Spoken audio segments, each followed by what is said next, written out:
Yan, ito mga kadiskarte. Ito bago lang ito mga kadiskarte. O yan o. Yan pa lang yung tinakbo niya.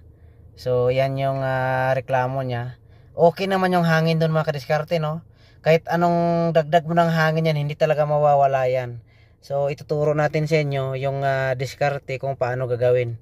So sa may alam na, so para lang ito sa may mga walang alam. Ang gagawin nyo ganito mga kadiskarte, no? Ito ay pantanggal ito ng valve ng tire.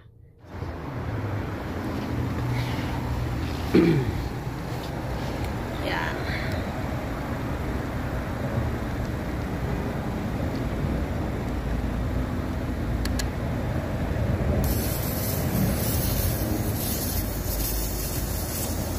Wala.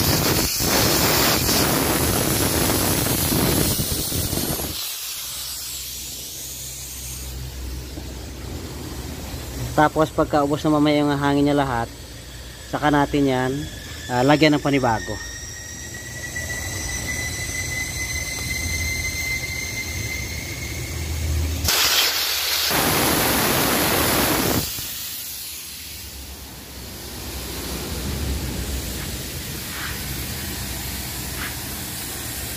So ito pangatlong gulong.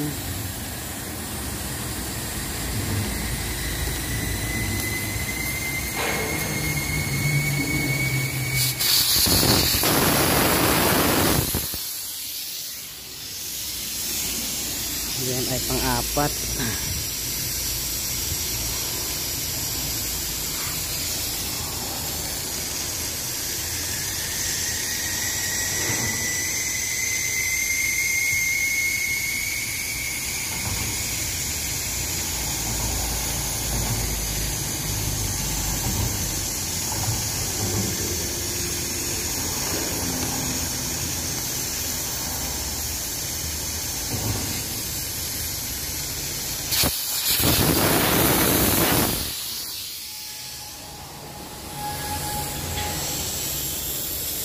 So hintayin nyo talaga na maubos talaga yung hangin. Katulad nito na singaw pa.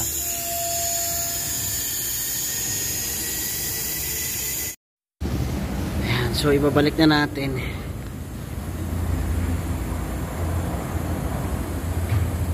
Kasi simple na problema lang ito. Pero yung iba, kung ano-ano na, nagpapalit na ng mga compute, ng mga module. Ayan.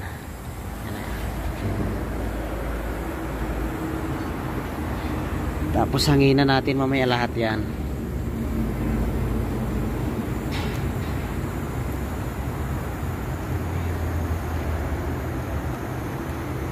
Tamang higpit lang ito siya kasi nga may rubber naman yan.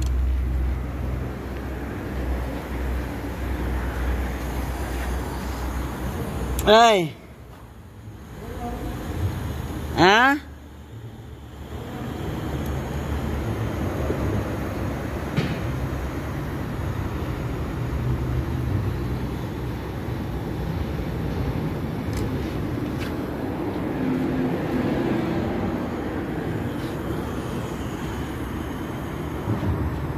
Eh.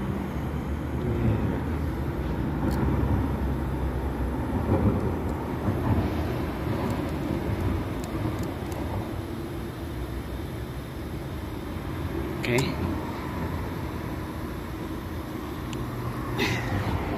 Hanginan na natin. Ayan, tapos hanginan natin. Ayan. Hanginan natin ng mga 40. So lahat dapat 40 PSI siya. Tapos i-test drive natin yan ng medyo mahaba-haba. So yun na mga kadiskarte, no? After na matest drive natin ng mga ilang kilometer lang, so nawala na yung kanyang ilaw. So tingnan nyo. Ayan. So yan na siya. So nagiging okay na siya lahat. So kung mga ganyan naman yan, maaaring hindi lang accurate talaga yung ating tire gauge doon. Yan, pero wala tayong issue dyan. So pwede naman yan itama natin yung mga konting para magkapare-parehas yan. Yan. So yun lang mga kadiskarte. So yun mga kadiskarte no, napakasimple lang siya, pero pag hindi natin alam, so medyo sasakit yung ulo natin kung ano mga piyesa ang ating papalitan. So thank you mga kadiskarte no, at kung hindi ka pa naka-subscribe sa ating YouTube channel, please subscribe and hit the bell button para updated tayo lagi sa mga bagong video natin na in-upload. So thank you and God bless everyone.